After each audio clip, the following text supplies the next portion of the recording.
I have decided to run for truth and justice, which takes the form of running for president of the United States as a candidate for the People's Party. Activist, author, and public intellectual Cornel West has announced that he is running for president, but it is within the People's Party. So, in this video, I will go over what the hell is going on here.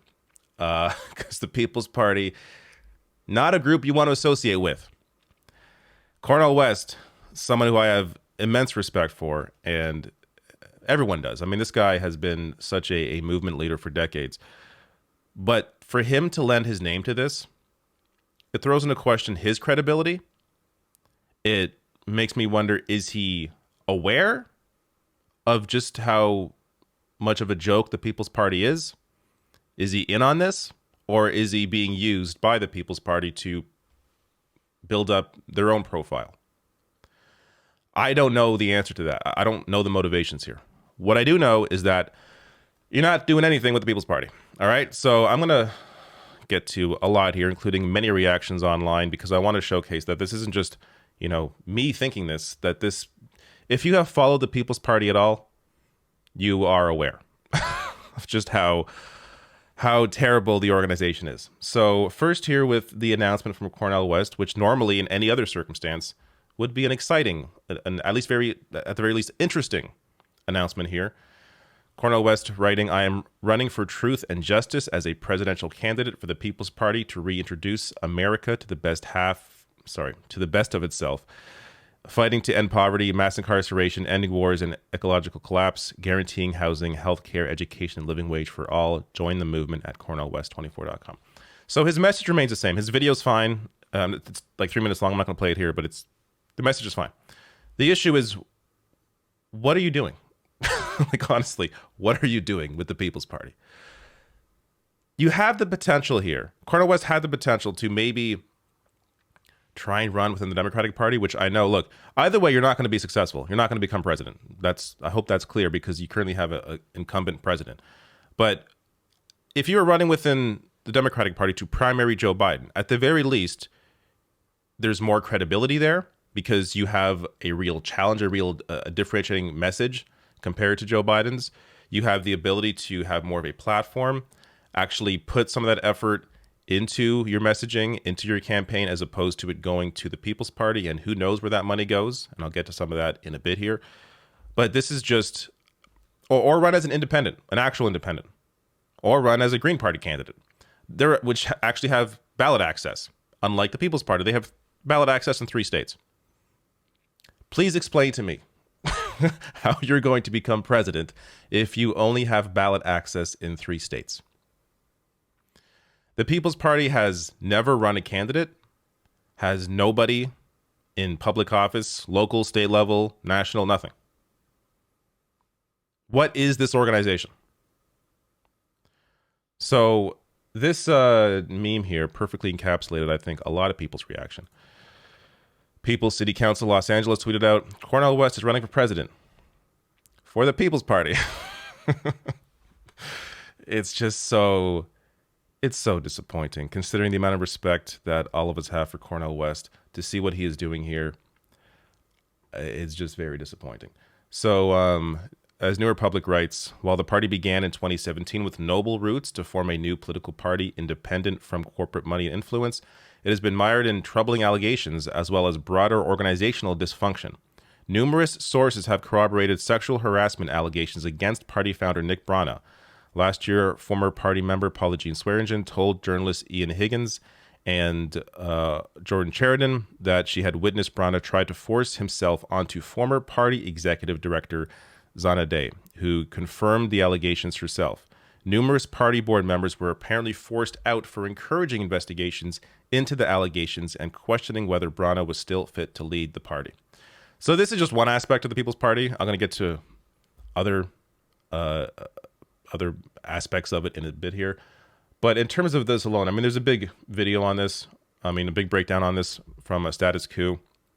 Again, I link to all my sources always below the video. So if you want to read deeper into this in particular, you can. But their headline here, exclusive, Movement for People's Party National Chair Nick Brana was under investigation for alleged sexual harassment. Board members were purged. So the board members came together and were like, we got to deal with this. Maybe you shouldn't lead the party. And they were kicked out of the party for trying to get some answers from Nick Brana. And this is how they characterize this whole thing on Twitter.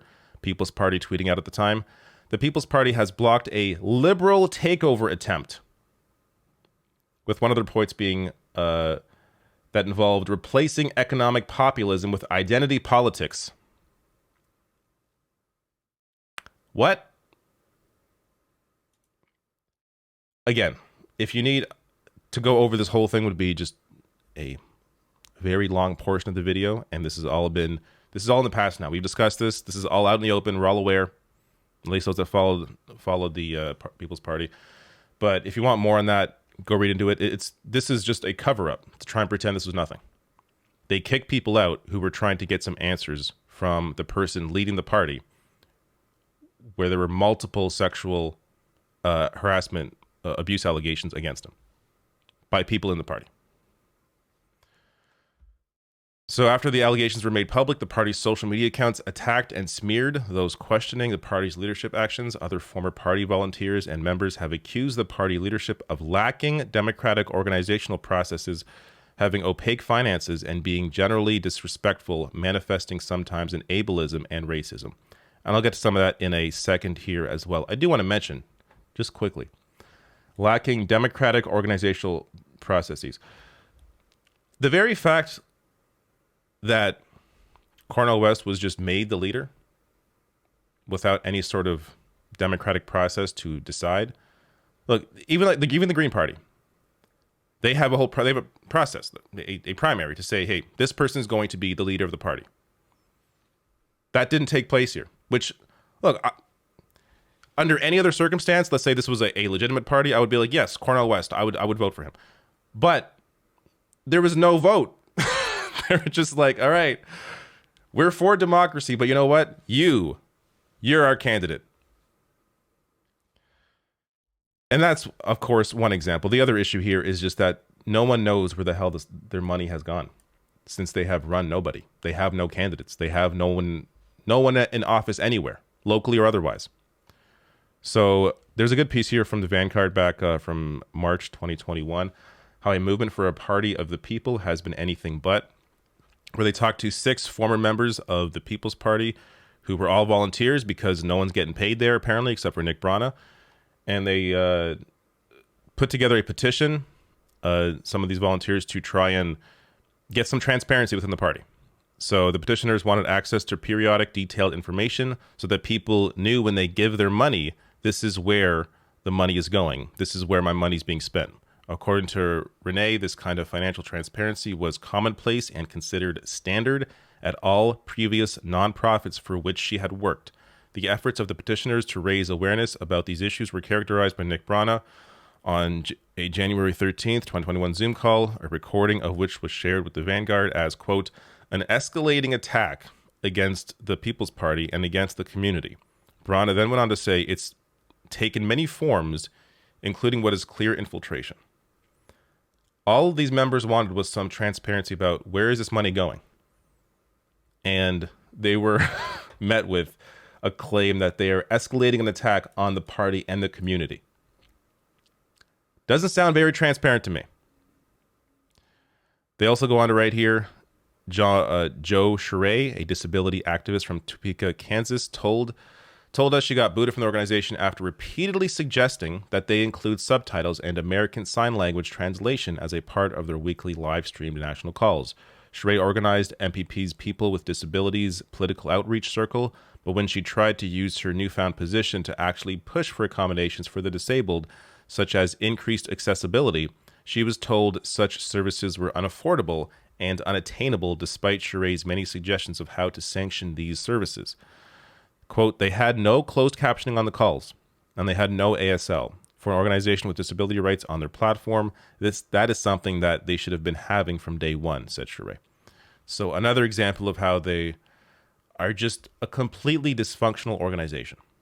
if you can even call them an actual organization. It really just sounds like it's one person running this this whole scam, and a bunch of people giving their volunteer hours to help make it happen until they realize what they have been involved in. Another bit here writes Renee Johnston, Camilla Harris, no relation to Kamala Harris, and Steve Coleman also detailed to the Vanguard the rampant casual racism which occurred unchecked in the unmoderated People's Party general Slack. Steve Coleman described to us an instance in which participants of the Slack were debating whether or not it was acceptable for white people to use racial slurs like the N-word. Coleman interjected that it was not acceptable and tried to draw attention to the issue by tagging Nick Brana and other leadership in a post in which he asked, "Are you okay with this?" after he was called a class and race traitor. 2 hours later, I went to bed, got up, go onto Slack, and I'm banned. They removed all of Coleman's access without so much as an email explaining their decision or an attempt to ameliorate the situation. 2 days later, the very person whose post Coleman had tried to bring attention to was platformed on a weekly national call. Not much for me to really add here. Last bit, which I already mentioned, as of now, People's Party has ballot access in barely a handful of states, so in 3 states, which are Virginia, Florida, and Missouri. And there appears to be no strategy to attain ballot access elsewhere or in all 50 states to actually run any kind of, real national campaign. The party's central website has little direction for those interested in joining the party's effort to gain ballot access elsewhere, nor to organize and elect candidates on a local level. The policy platform includes 6 admirable goals, but with little more than a few sentences related to each plank. This is just not a real organization. It's very, very weird that Cornel West would be a part of this. So, some reactions here. So, Sock Done Left says current People's Party achievements gave Sanders a petition to join the party, which he ignored. That was back after he lost the primary in 2016. Announced they'd run a dozen candidates in the 2022 midterms, then ran 0. Leader credibility accused of sexual harassment, who then purged board members who sided with accuser. This Dan Rather here, you're going to see why I'm quoting him. He wrote back in August 2022, "Make no mistake, if Dr. Martin Luther King Jr. were alive today, he would be stigmatized as woke and attacked accordingly." Of course, hard to disagree there. But People's Party disagreed. Quoting Dan Rather saying, "No, MLK's words were the opposite of woke. Rather, if he were alive today, he'd be stigmatized, smeared, and canceled by the woke mob." What? This is indistinguishable from any other right-wing media account online. The Surfs screenshot of this because they later deleted this tweet for obvious reasons. People's Party writing, "People who menstruate, seriously? Sounds like NPR wants to cancel women." That's to a tweet about NPR mentioning tampons, a necessity for many, are becoming harder and harder to find. And they say people who menstruate are saying it's harder to find tampons. This is just basic inclusive language. Nothing wrong with this. Yet, like a typical right-wing organization, they freak out at the use of the term people who menstruate. Because there are people who identify not as women who menstruate. That's why that terminology is used. It's not really a big deal. If you don't want to use it, don't use it.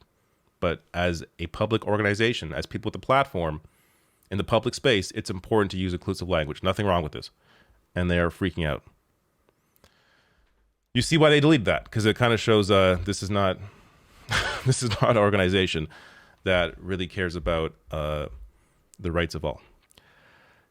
Now, other reactions here. David Griscom writes, "I don't know why West is lending his credibility and integrity to an institution like the People's Party, which has shown itself as neither since its launch." Natalie Scher writes, "Much respect for Cornel West, but the left has got to stop funneling resources into non-starter national-level vanity campaigns, particularly with a third party comprised exclusively of conspiratorial grifter freaks." I forgot to mention, they're also, anti-vaccine. Because, of course, this is a right-wing organization that is pretending to be a party of the people. They're anti-science. Natalie Scher also writing, "Nick Brana has some low-level gig had some low-level gig on the Bernie 2016 campaign and has been exaggerating that connection ever since. His quote-unquote party is a nothing more than a hashtag in the bios of the most terminally online weirdos you've ever met in your life. They have ballot access in, well, to be fair, 3 states. Might as well be 0, but it is 3 states. Mike from PA writes, "This sucks. DSA is doing real work at the state, local, and national level in electoral politics. It is shameful to throw your weight behind a non-party that has never won a race and full of grifters stealing money from rubes." Jordan Sheridan, who has done extensive work covering them, as I showed you earlier with the status quo article here. He writes, "Love Cornel West running for president. Hate him lending credibility to a horrible, disorganized, grifter-led organization that is not an actual political party and does not have the leadership or infrastructure to get wide-scale ballot access. Go green or go independent." Carl here writes, "I like West and I'm glad to see a third party launching its challenge now, but despite its branding, the People's Party has from its inception mostly just been an opaque / top-down shell org for Nick Brana and Jimmy Dore publicity stunts. I'd urge extreme caution." Connor here writes, "Third parties are presented to us as shortcuts to electoral reform, but they are mathematically non-viable without it. You can't skip steps." And this is the most important point in terms of just even the chance of anything like this, even if it was a more viable third-party organization. We need to move from first past the post to a proportional voting system before third parties can see any national success. Abso-friggin-lutely. This is needed.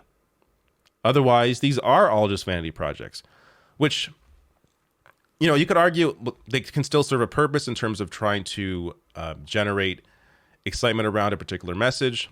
But my argument would be, well, if that's the point of what you're doing, then wouldn't that make more sense to do that within the existing party?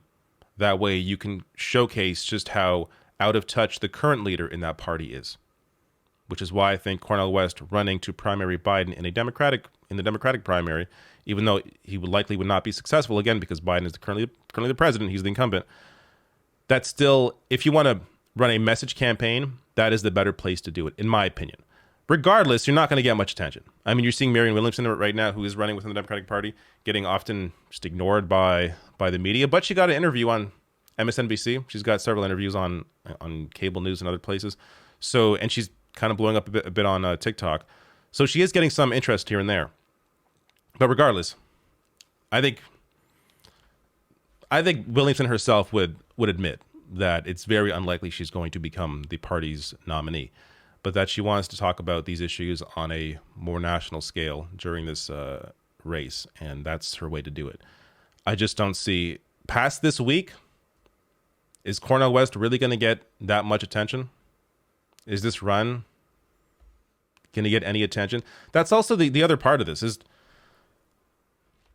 if you are, let's say you're a strict Democratic voter, you're a straight lib, all you cared about, like you really wanted Hillary to win in 2016 over Bernie Sanders. Let's just say you're someone who's afraid of Biden losing. Cornel West does nothing. He's not, there's no reason to be afraid.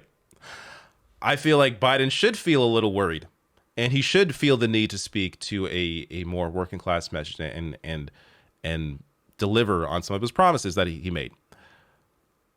This campaign's not going to make him do that. So again, this is just, there's no power in what Cornel West is doing here. And last point on that from New Republic, Cornel West's decision to run with the People's Party calls into question his instincts and perhaps even his intentions. West is lending credence to an organization that has not earned it, while hamstringing his own electoral potential. Cornel West, I think, does have a lot of potential. He is well respected. He's been a highly respected public intellectual for decades. Most people, regardless of how you vote, most people respect and love Cornel West. He is wasting all of that with this run within the People's Party.